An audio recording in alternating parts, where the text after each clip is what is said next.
Lahat mga kapatid, atin pong pinagbibigay alam sa lahat ng Chinese community sa buong Pilipinas na huwag maniwala sa mga Chinese professors on Rizal Study, at huwag maniwala din sa mga revolusyonaryong kilusan ng Inchik sa buong Pilipinas after World War II, So, itong mga Inchik ay gumagawa ng sariling revolution at kanilang pinipiki o nagpapabricate sila ng maling kasaysayan ng Pilipinas, So, kasi pati ang lahat ng business community at Chinese Filipinos ay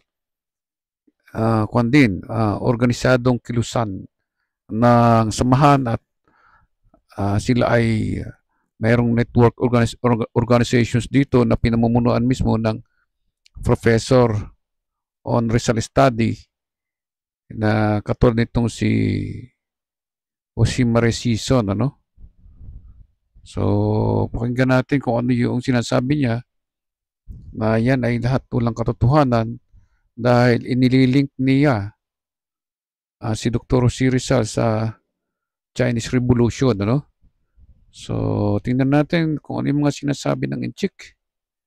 So, ito isa sa mga propagandista ng China, itong kaisa, At meron na silang tindahan dyan sa Intramuros, So, inaangkin nila ang Philippine Revolution noong 1896 na yun ay revolution ng Chinese mestizo o Chinese ancestry, So, itong monograph na ito na mayroong H na nakabalagbag, yan ay minsan ay nakatayo, nakahiga o nakatayo, ganun lang naman yan, binabago-bago lang nila. At itong bahay Chinoy na ito, dito nakalagay itong history ng ethnic Chinese Revolution, Ang sinasabing monograph na yan ay ito, So, yan ay ginagamit nila kung saan-saan na mga logo na yan. At yan ay palatandaanan nila na ang Pilipinas ay bayan ng province of China ancestry, So, ang sabi dito, the monograph looks at the ethnic Chinese rule in the Philippine Revolution on several levels. The earliest isolated incident of sporadic uprisings, the role of the Chinese mestizos, the participation in the revolution of Chinese themselves, whether as revolutionists, financiers, or supporters, and the involvement of the Chinese outside the Philippines in the revolution, whether as sympathizers or as active supporters. So, mga Inchik ay gumagawa ng faking history dito at yan ay pinamumunuan ng isang profesor at kasama din yung mga National Bank ng China dito sa Pilipinas, So, tingnan natin. So, naglo-load pa. So, ito isa China Bank.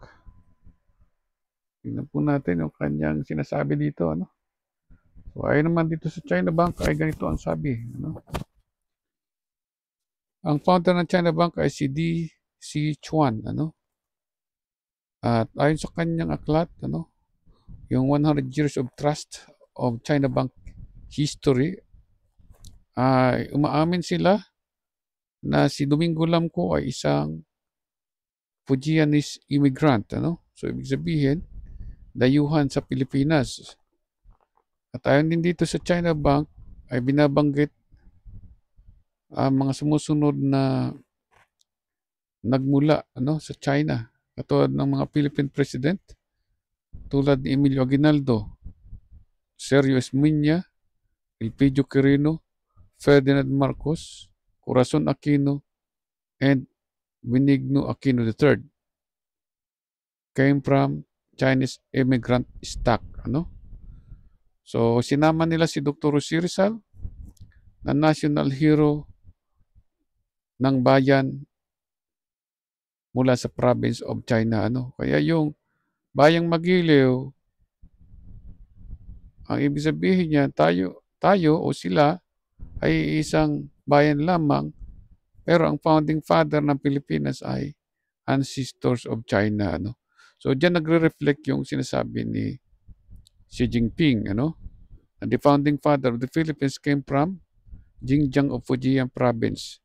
So pag hindi tayo alerto at hindi tayo nagbasa ng mga sulat ni Dr. Jose Rizal, ay papatayin tayo at yun nga ang nangyayari sa pagtatayo ng sinasabing ah, founding of New China, ano.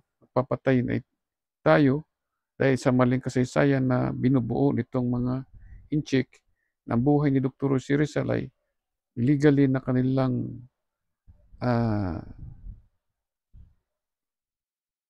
sinasama dito sa history ng ancestors ng China para pumasok ang bagong revolution. Pag hindi natin naintindihan ito, magkakaroon tayo ng civil war or either magkakaroon tayo ng World War III, ano? So tingnan natin, tunghayin natin itong sinasabi nitong isang professor on Rizal Study. At pag-aralan natin mabuti, panoorin natin siya.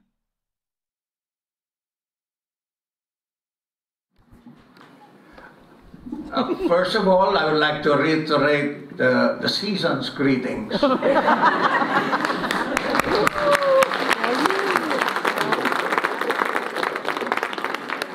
Of course, the most important event to celebrate is the 50th anniversary of the Communist Party of the Philippines.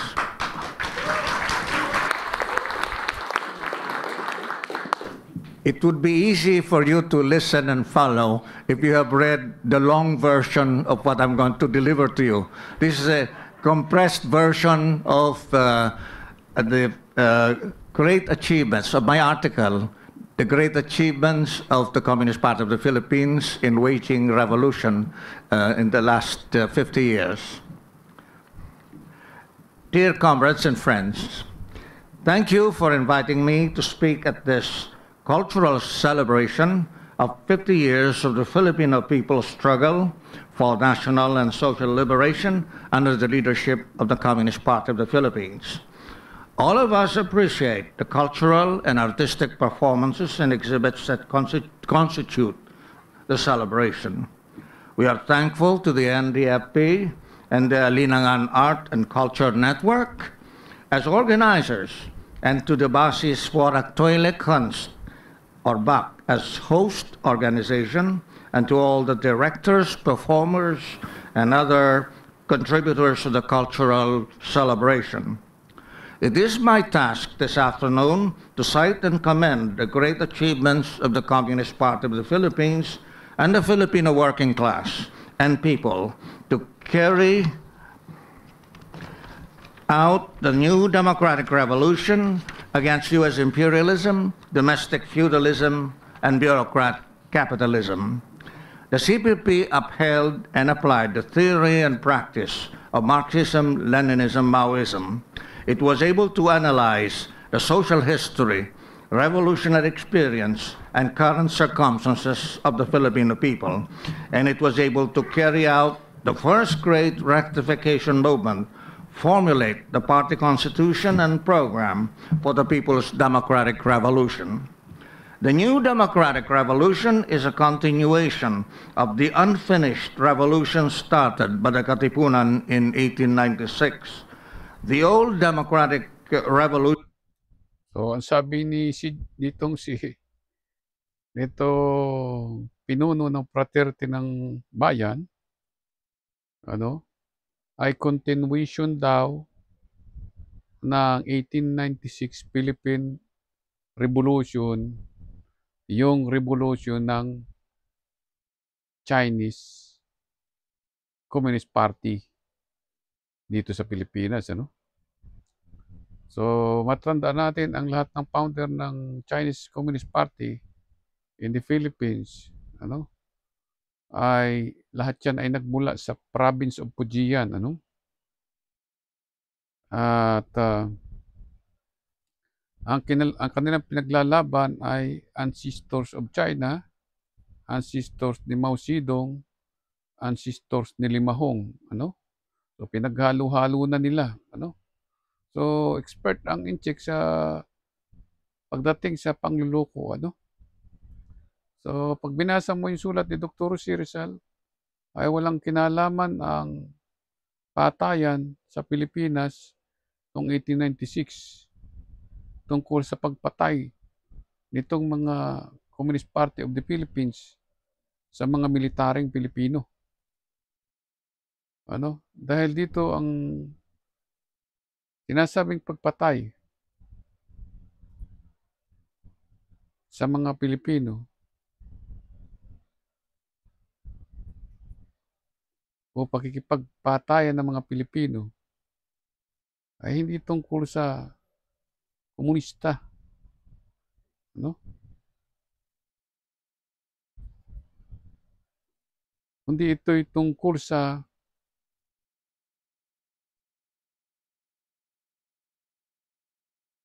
pagtatanggol sa ating bansa, ano? Hindi ito pagtatanggol sa Communist Party of the Philippines, ano? Or Communist Party of China, kundi pakikipagdigma para sa ating tahanan at sa ating bansa, ano? So walang kinalaman dito ang sinasabing Revolution of China Ancestry. Okay.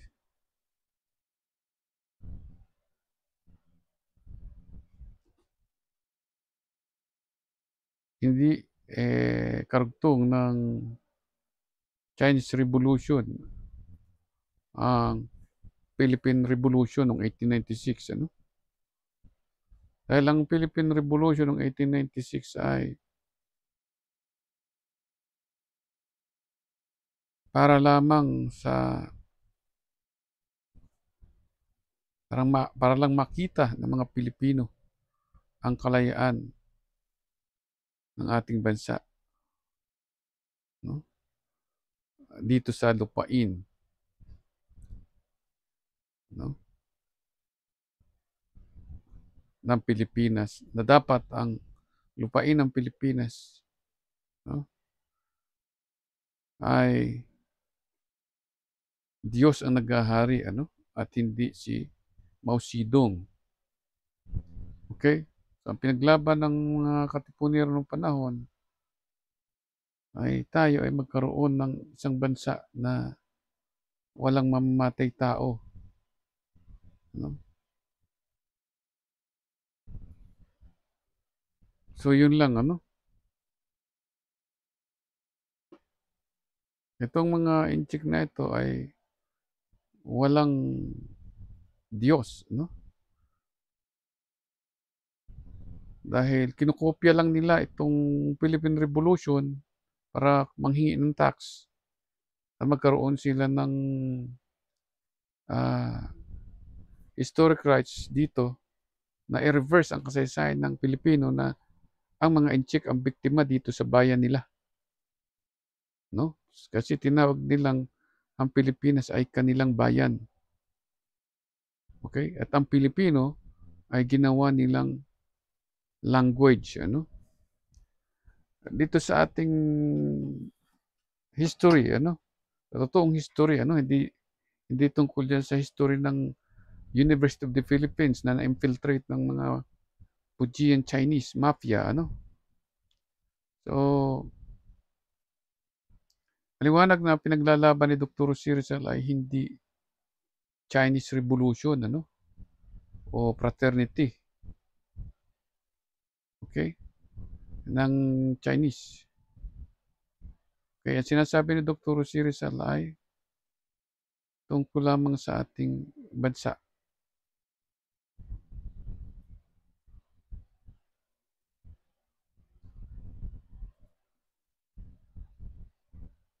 Tungkol sa ating countrymen, no? At tungkol sa ating bansa. Okay. Pag sinasabing bansa, ito ay tumutukoy sa lupain ng ating bansa. Sino ang Pilipino sa lupain ng ating bansa? Tuloy natin, ipagpatuloy natin ang sinasabi ni itong mamamatay tao nito at manlilinlang na si Fujian Chinese Jose Maria Sison. Which was bourgeois liberal in motivation, succeeded against Spanish colonialism in 1898, but was soon thwarted by the U.S. war of aggression since 1899. The CPP has assumed the responsibility of developing itself as the advanced detachment of the working class and providing ideological, political, and organizational leadership to the proletariat and the people in their struggle in a semi-colonial and semi-feudal setting.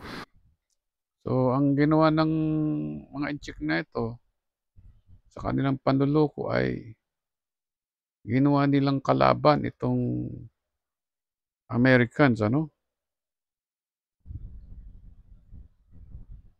Kasi kaya nila ginawang kalaban dahil ang Amerika lang talaga ang nagbigay sa atin ng mga lupain, Kaya meron tayong sinasabing Torrens title at saka Regalian Doctrine. Okay? So, itong pagpapaliwanag nitong si Juma Sison ay may kinalaman din dito kay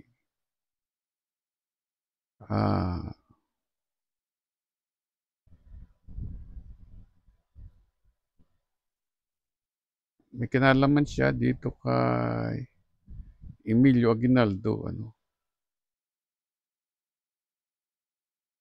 Dahil to si Emilio Aguinaldo ay gumawa ng history na ang kalaban niya ay Amerikano,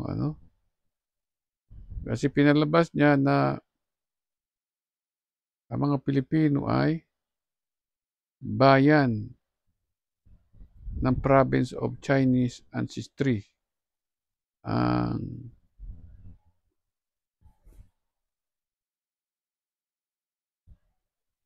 So, ito kasi si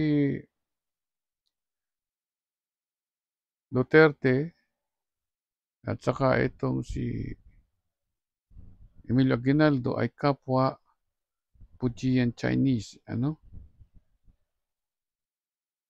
Sila ang pasimuno ng kaguluhan. So, pinalabas nila na kaaway ng mga Pilipino ang mga Amerikano noong 1896, So, ang mga Pilipino ayon sa kanila ay Austronesian na galing sa Taiwan, So, ganyan manglinlang itong Chinese. Okay? Dahil ang Taiwan ay katapat lamang yun magkatapat lang sila ng Fujian province, So, dito sa sulat ni Dr. Jose Rizal, hindi sinasabi na ni Dr. Jose Rizal na ang Pilipinas ay galing sa province of China o sa Fujian, Ang sinasabi ni Dr. Jose Rizal ay hindi tumatakbo ang Pilipinas, hindi gumagalaw, Bakit hindi gumagalaw?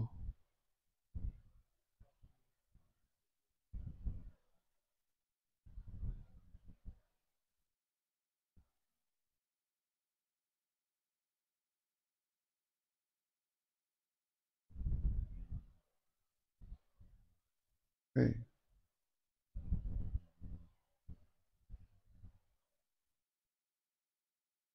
Okay?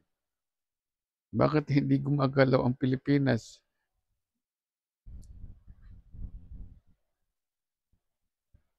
Okay? Dahil ang sabi ni Dr. Jose Rizal, ang Pilipinas ay hindi kasama ng Chinese sa pasimula pa. Okay? Dahil lang sinasabi ni Dr. Jose Rizal ay hindi tungkol sa lost Chinese ancestry. Okay? Kundi tungkol ito sa nawawalang lupain ng ating bansa. Okay? So, ibig sabihin, bago ka pumatay, maghanap ka muna kung ano yung nawawalang lupain ng ating bansa. Okay? So, sabi ni Dr. Jose Rizal, makikita mo raw ang lupain na yan. No?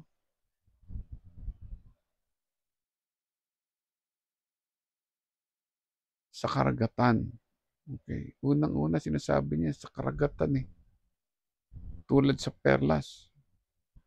So, paano maihalin tulad ang 1896 Philippine Revolution na yung bansa mo itinulad sa perlas, sila naman, itinulad naman nila ang Pilipinas sa bayan nila.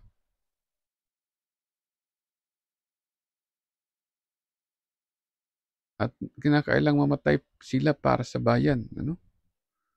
Dito sa sulat ni Dr. Jose Rizal, walang Pilipino na namatay para sa bayan. Okay? Dahil hindi inihabili ni Dr. Jose Rizal ang Pilipino o ang buhay niya sa inchik. Ano?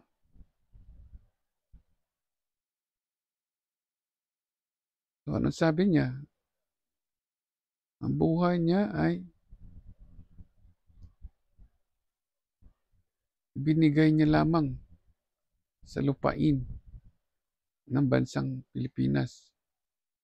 Sinuko niya ito sa lupain ng kanyang bansa. Dahil ayon kay Dr. Jose Rizal, ang lupain ng kanyang bansa ay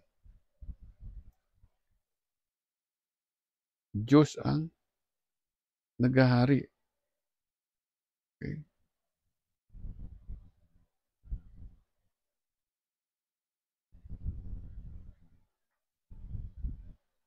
Diyos ang naghahari. Okay.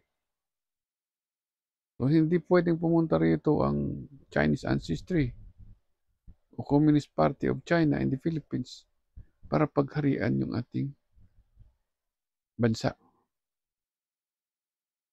Dahil Diyos ang hari. Okay? Nandito sa line 5 of paragraph 13 and line 5 of paragraph 13. So, ang ginawa ni Dr. Jose Rizal, dahil Diyos ang hari sa lupain ng kanyang bansa, ay iniwan niya sa Pilipinas, sa enchanted land nito, ay iniwan niya ang kanyang mga magulang. Ipinagkatiwala niya sa lupain ng iniidolo niyang bansa at minamahal na Pilipinas. Doon niya iniwan ang kanyang mga magulang at mga iniibig. Okay. So, hindi natin pwedeng ihabilin ang bansang Pilipinas, ang ating Diyos, ang ating mga pamilya.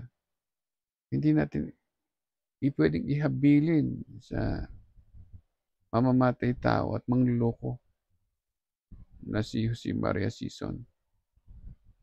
Okay. Dahil hindi naman sila totoong bayani at hindi sila totoong martir na hindi nila kayang ipaliwanag itong mi ultimo o Diyos ni Dr. Jose Rizal. So, pinapaliwanag nila ito sa pamamagitan ng kanilang pagpatay sa mga Pilipino at sa Pilipinas. Kaya walang katotohanan na ang bayan ay lugar na ng kapanganakan ni Dr. Jose Rizal. Ano? Hindi diyan pinanganak si Dr. Jose Rizal sa bayan o sa bilang kabataan makabayan mula sa province of China. Okay? Kasi ang gusto po nilang mangyari, ang revolution ay ng 1896 ay galing sa bansang China, sa province of Fujian, at ipinanganak dito sa bayan ng China ancestry si Dr. Jose Rizal. Kaya may sinasabing revolution. So dito naman sa sinasabing totoong revolution nila Dr. Jose Rizal. Okay? Hindi tinawag ni Dr. Jose Rizal na ang Pilipinas ay beloved China ancestry. Ano? Tinawag niya itong beloved country. At inidolo niya itong beloved country. At ang pangalan ng beloved country ni Dr. Jose Rizal ay Pilipinas lamang. Okay? At sa Pilipinas lamang, sa lupain ito, sinuko ni Dr. Jose Rizal at ng mga katipunero ang kanilang buhay bago at pagkatapos nilang makipagdigma upang kunin ang tahanan ng ang ating bansa. Ano? So ito naman, revolution ng Inchik, ang kinukuha nila ay buhay ng Pilipino. Okay? Dito sa line 325 of paragraph 1, 1896, at saka line 325 ng paragraph 5 ng Ultimo Diyos. Ano? Sabi ni Dr. Jose Rizal, to die, to give you life. To die under your sky, in your enchanted land, eternally sleep. Ano? So, hindi po nakisiping si Dr. Jose Rizal sa mga mamamatay tao. Kasi sa paragraph 5 ng May Ultimo Diyos, sinasabi niya na ang Pilipinas ay lugar ng walang pananampalatayang pumapatay. So, ibig sabihin, dapat lumayas ang mga mamamatay tao sa Pilipinas. Huwag silang sumalakay. Ano? Kung meron silang ancestor sa China, isuko nila sa ancestors nila ang buhay nila. Hindi niyo pwedeng isuko yung Pilipinas sa buhay ng mga apo ng China. Hindi nila pwedeng i-reverse itong line 3 to 5, paragraph 8, paragraph 1, and paragraph 5. Ano? Hindi pwedeng i-reverse na sinuko ni Jose Rizal ang kanyang bansa at ang lupain nito sa kanyang sarili. At kinuha niya ang buhay ng mga Pilipino para sa kanyang ancestors. Ano? Dito hindi tungkol sa ancestry ng Chinese ang pinag-uusapan. Okay?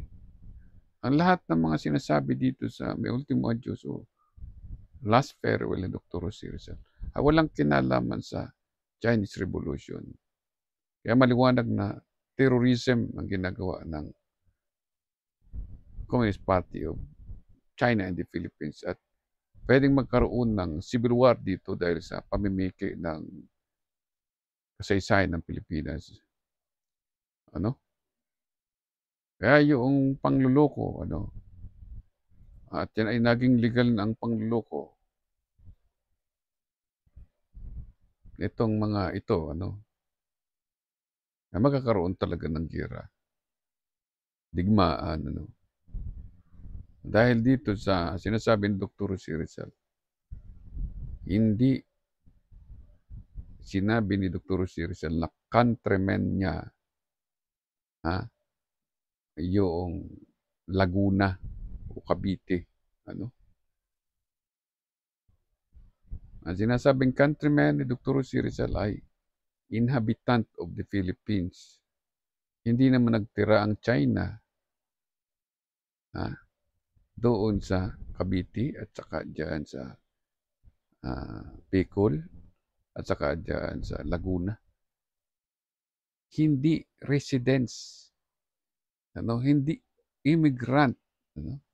Hindi ito sinasabi ni Dr. Rosy Rizal ay hindi immigrant ang Pilipinas,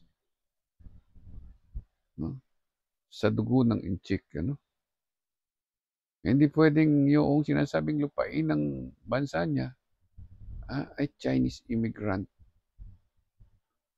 Okay, so isang malaking budol-budol group itong mga sindikatong ito na nag-take advantage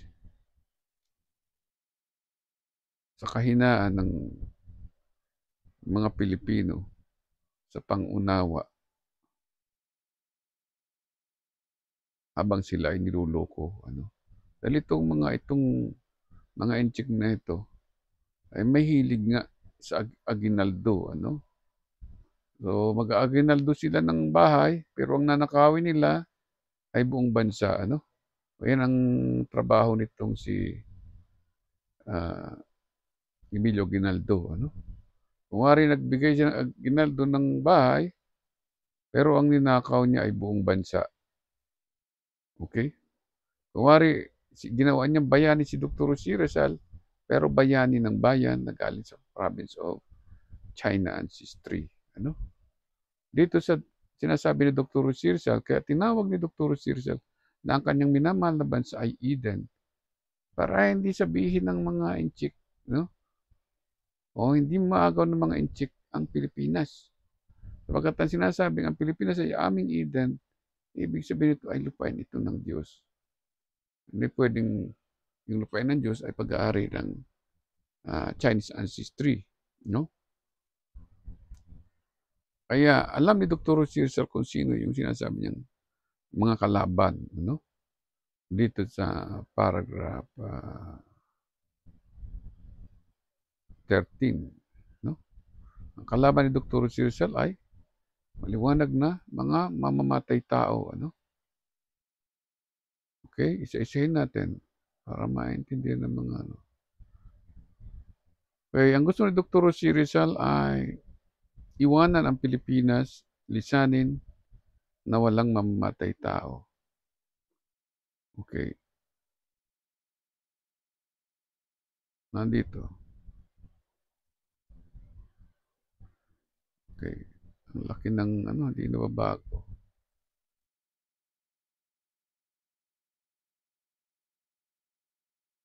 Okay.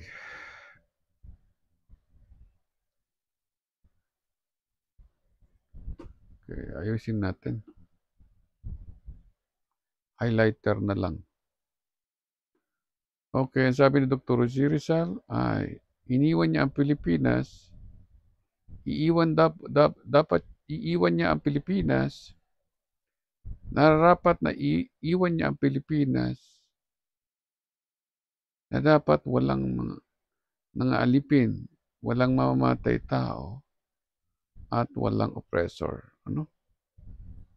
So sa makatuwid, kaya sila Dr. Rosy Rizal nakipaglaban o nakipagpatayan sa field of battle ay para mawala yung mga sinasabing oppressor, sa bansa niya. Dahil ayon kay Dr. Rosy Rizal, ito ay lupain ng ating Diyos. Natural, dapat mawala, mamatay tao. Okay?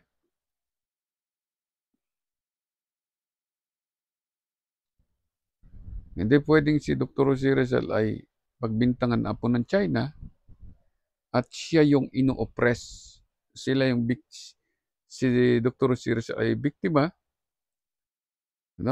at kasama ito mga Chinese, So dito sa ating sulat ni Dr. Rosy Rizal, hindi siya kasama ng Inchik, hanggang kamatayan. Okay. Ang sabi dito ay siya ay kapiling ng kanyang bansa hanggang kamatayan. Hindi kapiling ng inchik. Ano?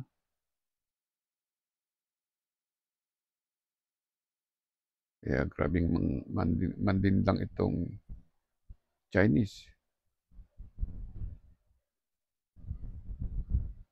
Ang nakapiling niya hanggang kamatayan ay ang ating bansa.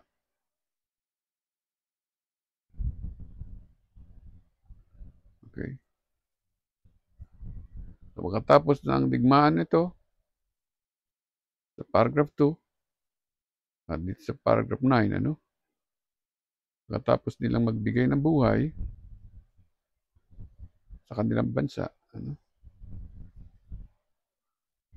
Ay nagpahinga na sila sa ilalim ng sinasabing enchanted land ng ating minamahal na Pilipinas.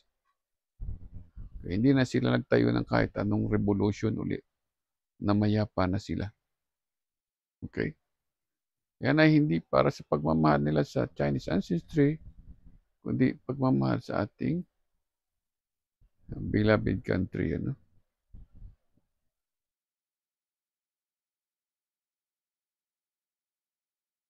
Yan sinasabi ni Dr. Jose Rizal. Yung kanilang beloved country, ang kanilang minahal. No? Wala siyang minahal na Chinese ancestry. Okay? Yan ay tungkol lamang sa pagmamahal sa Pilipinas.